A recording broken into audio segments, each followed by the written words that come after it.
My name is Mauricio Alvarez. I'm a senior lecturer in machine learning in the Department of Computer Science here at the university. But this is more on radiation therapy for cancer patients. So the research that Eliana does has already looked into how the dose of the cancer will affect the development of the patients, particularly kids. That have some sort of brain cancer, or that's what she focused on, right? But it turns out that there are a lot of other important data that is collected along the way, and I think they haven't looked into that data just yet. And what we wanted to do in this project was to see whether having that additional data will give us perhaps better predictions of that potential development of the kids, whether we could improve those predictions using this additional data set.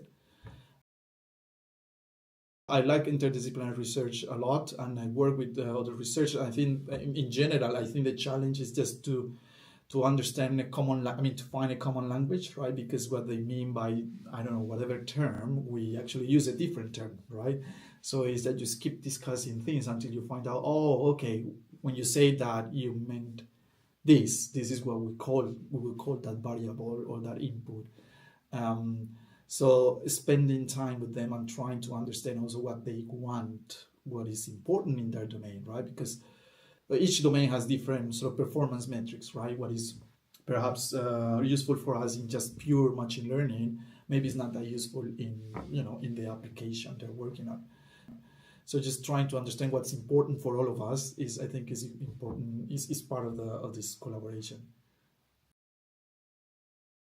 When I did my PhD more than 10 years ago, like you could go into ML, into machine learning, and it was like you will develop a lot of fundamental methods without thinking too much about how this were going to be applied outside. Now you see a lot of these talented young researchers coming to the field actually with a very specific interest on an applied domain and actually producing the innovations in the machine learning triggered by the problems in the field. I'll just recommend just don't do your PhD in AI per se.